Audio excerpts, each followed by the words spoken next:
मेरे प्यारे बच्चों, आई होप कि आप सब अच्छे होंगे, लॉकडाउन का पालन करते होंगे, अपने आसपास स्वच्छता रखते होंगे।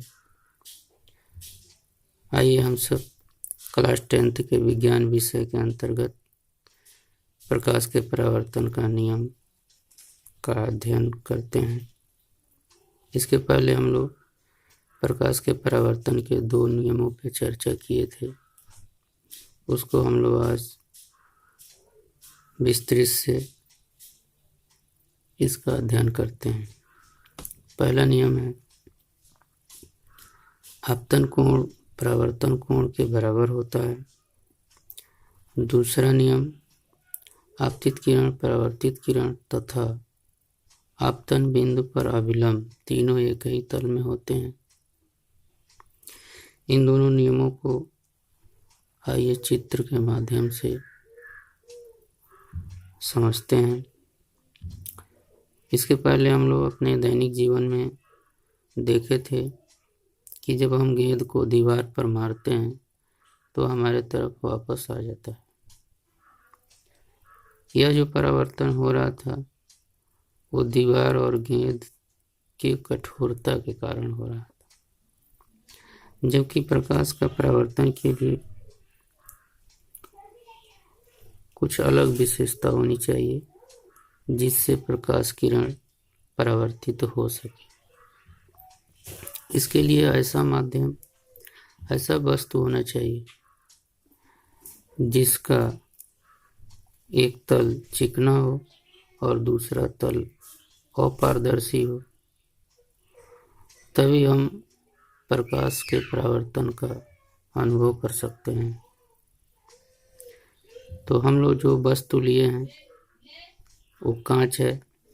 चूँकि कांच पूरी तरह से पारदर्शी होती है, इसका तल चिकना होता है, तो एक तल पे पॉलिश किया गया है। पॉलिश को ऐसे डैश डैश करके दिखाया जाता है, इसको पॉलिश तल बोलते हैं। और दूसरे तल को ऐसे ही रखा गया है जिसको चिकना तल बोला जाता है। इसी तरह हम दर्पण का निर्माण करते हैं जिसे हम मिरर कहते हैं, जो सभी के घरों में अपना चेहरा देखने के लिए प्रयोग किया जाता है। अब इस पर दोनों नियमों को देखते हैं बारी बारी। पहला नियम है आपतन कोण परावर्तन कोण के बराबर होता है। तो चिकने तल पर एक बिंदु माना गया है जिसको O से दिखाया गया है, इसे आपतन बिंदु के नाम से जाना जाता है, जहाँ प्रकाश किरण आके पहली बार टकराती है और वहाँ से फिर उसी माध्यम में वापस हो जाती है। इसी बिंदु पर एक तल से 90 अंश पे लंबवत लाइन खींची जाती है जिसको अभिलंब या नॉर्मल के नाम से जानते हैं। तो हम देखते हैं आपतित किरण और अभिलंब, इन दोनों के बीच में जो फासला है, जो जगह है, इसी को कोण के नाम से हम लोग प्रदर्शित करते हैं। तो आपतित किरण के द्वारा जो आपतन कोण बनता है इसको स्मॉल आई से दर्शाते हैं। आपतन कोण को इंग्लिश में इंसिडेंट एंगल बोलते हैं, जिसका पहला अक्षर आई है, उसी आई से डिनोट किया जाता है, यानी इसका संकेत आई रखा गया है। दूसरा जो परावर्तित किरण के द्वारा परावर्तन कोण बन रहा है, परावर्तन कोण को इंग्लिश में रिफ्लेक्टेड एंगल बोलते हैं, जिसका पहला अक्षर आर है, इसे स्मॉल आर से दर्शाया गया है। पहला नियम कहता है कि कोई भी आपतित किरण अभिलंब के साथ जितना कोण बनाएगी उतना ही कोण परावर्तित किरण भी अभिलंब के साथ बनाएगी। ये परावर्तन का पहला नियम है।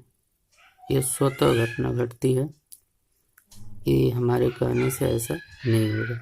विज्ञान इस बात को समझने की कोशिश करता है कि यह घटना घट रही है, इसका शर्त क्या है, इसका नियम क्या है।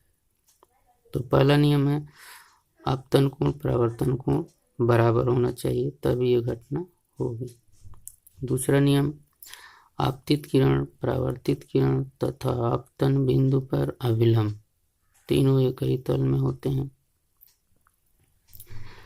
तल का मतलब ये जो सतह है जिस पे हम लोग अपना लेखन कार्य कर रहे हैं, ये जो अभिलंब है, अगर मान लेते हैं ये जो पेन रखा गया है अभिलंब के थ्रू है, आपतित किरण इसे मान लेते हैं और परावर्तित किरण इसे मान लेते हैं।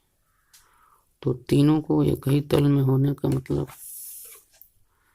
अगर इससे कोई लाइन खींची जाए तो तीनों को टच करना चाहिए, यानी तीनों से होकर जाना चाहिए, जिससे यह एक तल का निर्माण होगा। इसीलिए इसको कहा जाता है कि आपतित किरण, परावर्तित किरण तथा आपतन बिंदु पर अभिलंब तीनों को एक ही तल में होना चाहिए। अगर ऐसा नहीं होगा तो ये घटना नहीं होगा। अगर मान लेते हैं ये इस तल के लंबवत है, तो ये दोनों तल